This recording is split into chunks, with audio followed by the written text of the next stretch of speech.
So I'm Sean O'Connor. I work at the Coaching Psychology Unit at Sydney University, and I'm a Harnish Scholar, and I received some funding for my research looking at the coaching ripple effect, the individual and systemic level impact of coaching in organisations. So Sean, Yep. we are delighted that we were giving you a grant a number of years Yep. ago. In fact, you were among the first. Can you just share some about the research that you did? Okay, so my main sort of idea was trying to find out how leaders can impact those that they're connected to in a system. Mm-hmm. So I was really passionate to find out about if a leader changes, does that lead to a change in the well-being of others that they're connected to? So it was what I labelled the coaching ripple effect. So in the real world, what do you think that looks like? So from the work that I've been doing since then and some of the research results, it seems to be that when leaders are able to change their perspectives on how they lead, and through that then change the quality of the interactions that they have, then it tends to lead to a different experience for those around them. Now sometimes it's a little bit more challenging, sometimes they push back a little bit, but it ends up meaning that they can engage their level of autonomy and work differently with the system, so they get more involved in what's happening in the workplace, so their level of psychological well-being goes up. Because they're supported and challenged by the leader, they're then able to improve how they connect to the business or the workspace. So how do you think this affects like the whole organization? How does it like ripple?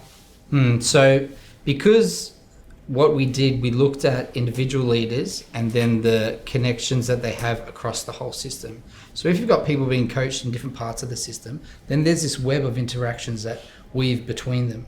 Because you're not just connected to one leader, even though you might report to them. You're interacting with more than one.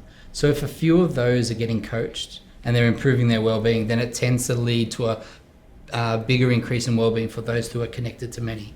So it's more like I think of it like a spider web where you've got clusters of change that are happening, and everything that's interlinked with those clusters of change means that the impact on them is greater than if they were just connected to one person.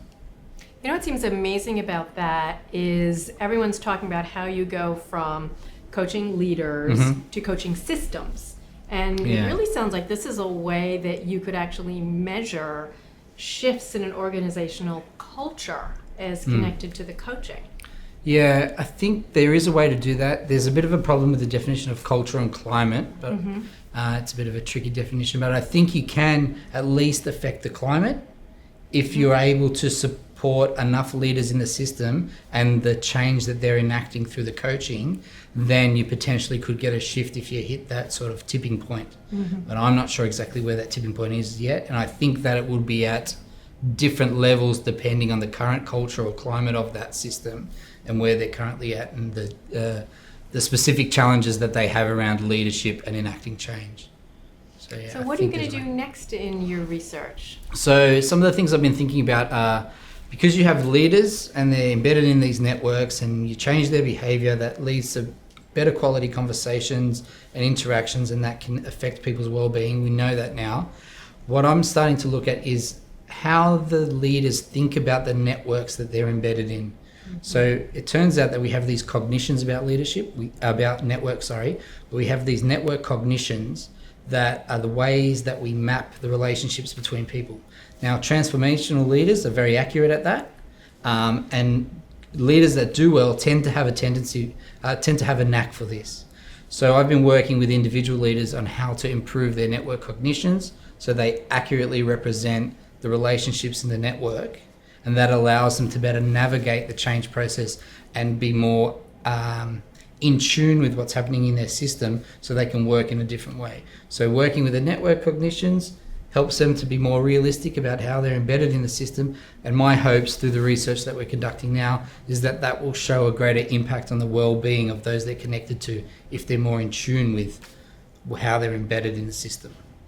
Does that make sense? It more than makes sense. And what it's really exciting for us at the Institute, and we're so proud to have gotten you to be one of our grantees, is we really stand for the translation of theory and research into practice. And yours is among the best work I know that really does that and is going to have a huge, ripple effect.